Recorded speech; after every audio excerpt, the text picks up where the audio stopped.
ফেসবুকে লগইন থাকা অ্যাকাউন্টের পাসওয়ার্ড কিভাবে দেখবেন আজকের ভিডিওতে আমি বলে দিচ্ছি। আপনারা যারা ফেসবুক অ্যাকাউন্টটা লগইন করছেন কিন্তু পাসওয়ার্ড ভুলে গেছেন, সেই পাসওয়ার্ডগুলো চাইলে খুব সহজে বের করতে পারবেন। ঠিক আছে? তো প্রসেসিংগুলো আমি দেখাই দিচ্ছি একটা, একটা করে। আপনারা চাইলে সেই নিয়মগুলা মেনে আপনারা চাইলেও পাসওয়ার্ডগুলো বের করতে পারবেন। ফেসবুকের পাসওয়ার্ডগুলো চেক করার জন্য সর্বপ্রথম আমাদেরকে যেটা করতে হবে এটা হলো আমাদের মোবাইলে যে ক্রোম ব্রাউজার আছে, এটা কিন্তু সবার ফোনেই আছে। তো ক্রোম ব্রাউজারে আপনারা চলে যাবেন। ঠিক আছে? এখানে দেখেন একটা ক্রোম ব্রাউজার আছে, ক্রোম ব্রাউজারে ক্লিক করবেন। ক্রোম ব্রাউজারে ক্লিক করার পর আমাদেরকে এখানে হোম পেজে আনবে। হোম পেজে আনার পর এখান থেকে যে উপরে থ্রি লাইন থাকবে এখানে ক্লিক করবেন। এখান থেকে আপনারা সেটিংস যে অপশনটা থাকবে সেই অপশনে একটা ক্লিক করবেন। ক্লিক করার পর এখান থেকে আমাদেরকে নিচের দিকে একটু আসতে হবে। নিচের দিকে আসার পরে এখানে গুগল পাসওয়ার্ড ম্যানেজার নামে যে অপশনটা আছে এই অপশনে একটা ক্লিক করতে হবে। এখানে ক্লিক করার পর একটু অপেক্ষা করতে হবে। এখানে একটা জিনিস আমি আপনাদেরকে বুঝাই দিই। আমাদের মোবাইলে অনেকগুলো জিমেইল লগইন থাকে।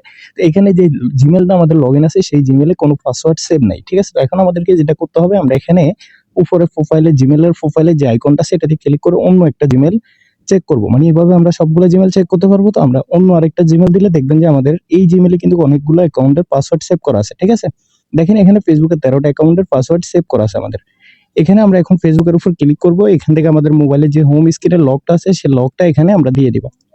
লক দেওয়ার পর দেখবেন যে আমাদের পাসওয়ার্ড এবং কি নাম্বার, জিমেইল সবকিছুই সুন্দরভাবে দেখাচ্ছে। আপনারা যদি এখন এই পাসওয়ার্ডটা দেখতে চান তাহলে কি করতে হবে? এখানে চোখের মতো যে আইকনটা আছে এই আইকনটাতে যদি একটা ক্লিক করেন পাসওয়ার্ডটা শো হবে। আমি ক্লিক করতেছি না কারণ স্ক্রিনটা ব্লার হয়ে যাবে সিকিউরিটির কারণে। ঠিক আছে?